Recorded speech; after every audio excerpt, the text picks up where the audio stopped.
নমস্কার বন্ধুরা, ইতিহাসের ইতিকথার নতুন পর্বে আপনাদের সকলকে স্বাগত। প্রত্যেক বছর ফাল্গুন মাসের কৃষ্ণপক্ষের চতুর্দশী তিথিতে অনুষ্ঠিত হয় মহাশিবরাত্রি। মহাশিবরাত্রি সনাতন হিন্দু ধর্মের অত্যন্ত গুরুত্বপূর্ণ এবং পবিত্র তিথি। এই তিথিতে দেবাদিদেব মহাদেবের আরাধনা করেন লক্ষ লক্ষ ভক্তরা। সারা রাত জেগে 4 প্রহরে 4 বার মহাদেবের পুজো করা হয়, শিবলিঙ্গে অভিষেক করা হয়। বলা হয় মহাশিবরাত্রি ব্রত পালন করলে ব্যক্তির সকল মনস্কামনা পূর্ণ হয়।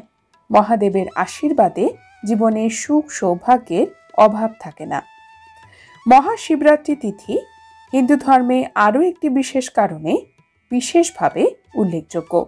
কারণ মহাশিবরাত্রি তিথিতেই মা পার্বতী মহাদেবকে স্বামী হিসেবে পাওয়ার জন্য যে কঠোর তপস্যা করেছিলেন, এই তিথিতেই মহাদেব সন্তুষ্ট হয়েছিলেন এবং দেবী পার্বতীকে স্ত্রী হিসেবে গ্রহণ করেছিলেন।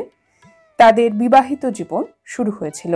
তাই শিব পার্বতীর বিয়ে হিসেবেও মহাশিবরাত্রিকে দেখা হয়। জীবনের সুখ সৌভাগ্য বৃদ্ধির জন্য মহাশিবরাত্রি তিথিতে মহাদেবকে অর্পণ করতে পারেন কয়েকটি জিনিস। দেবাদিদেব মহাদেবের পুজো হিন্দু ধর্মে এমন এক দেবতার পুজো যার পুজোতে খুব বেশি উপকরণের প্রয়োজন হয় না। মনের ভক্তি, বিশ্বাস এবং ভালোবাসাতে মহাদেব সন্তুষ্ট হন। মহাদেবের পুজোতে বেলপাতা, গঙ্গা জলেই মহাদেব সন্তুষ্ট হন। শিবলিঙ্গে নিবেদন করার জন্য আপনারা যেটি প্রথম ব্যবহার করতে পারেন সেটি হলো মধু। মধু শিবলিঙ্গে অভিষেক দেওয়া হয়। এছাড়াও মধু মহাদেবকে নৈবেদ্য হিসেবেও অর্পণ করা হয়। পঞ্চামৃত তৈরিতেও মধুর ব্যবহার করা হয়। জীবনে বিভিন্ন ধরনের জটিল সমস্যা থেকে মুক্তি পেতে, মধুরতা আসতে বা আনতে, রোগ থেকে রক্ষার জন্য মহাদেবকে মধু অর্পণ করতে পারেন। মহাশিবরাত্রি তিথিতে মহাদেবকে দই নৈবেদ্য হিসেবে অর্পণ করতে পারেন, অভিষেকের জন্য ব্যবহার করতে পারেন। এতে সমস্যা দূর হয়, বাধা বিপত্তি থেকে আমরা সহজেই বেরিয়ে আসতে পারি। শিবলিঙ্গে দুধ নিবেদন করতে পারেন, এটি তৃতীয় উপকরণ। এতে ইতিবাচক শক্তি বাড়ে। শিব পুজোতে সবচেয়ে বেশি যেটি নিবেদন করা হয় শিবলিঙ্গে এবং মহাদেবকে নৈবেদ্য হিসেবে সেটি হলো দুধ, বিল্বপত্র বা বেলপাতা। বেলপাতা মহাদেবের অত্যন্ত প্রিয় এবং সবচেয়ে প্রিয় পত্র বা পাতা। শিব পুজো বেলপাতা ছাড়া অসম্পূর্ণ।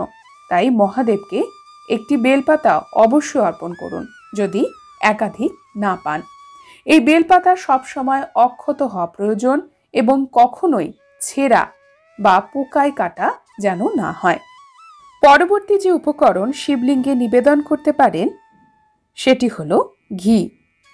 মহাদেবের আশীর্বাদ পেতে, মনস্কামনা পূর্ণ করতে, জীবনে ইতিবাচক শক্তির আগমন ঘটাতে ঘি মহাদেবকে অর্পণ করুন।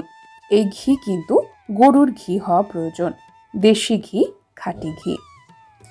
ভগবান শিবের নৈবেদ্য হিসেবে এই জিনিসগুলি অর্পণ করতে পারেন।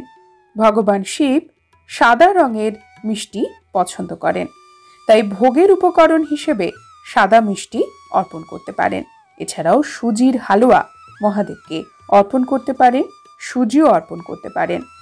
ঘি, বাদাম, চিনি দিয়ে প্রস্তুত করে ভগবান শিবের প্রিয় এই খাবার তাকে অর্পণ করুন। শিব পুজোতে মহাদেবকে অর্পণ করতে পারেন মালপোয়া, অত্যন্ত সুন্দর একটি মিষ্টি উপকরণ। এটিও মহাদেব খুবই পছন্দ করেন।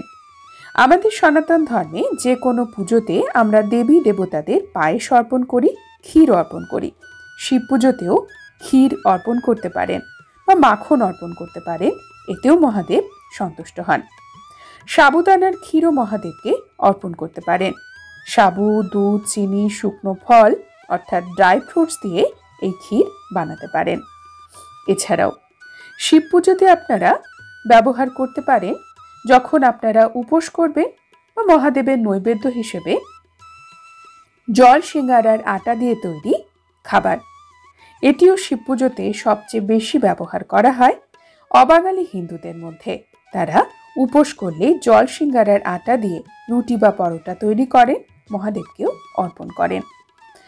বন্ধুরা, আজকের পর্ব এই পর্যন্তই। পরবর্তী পর্বে নতুন একটি বিষয় নিয়ে আপনাদের সঙ্গে কথা হবে। ততক্ষণ সকলেই সুস্থ থাকুন, ভালো থাকুন। আর পুরো ভিডিওটি দেখার জন্য আপনাদের অসংখ্য অসংখ্য ধন্যবাদ।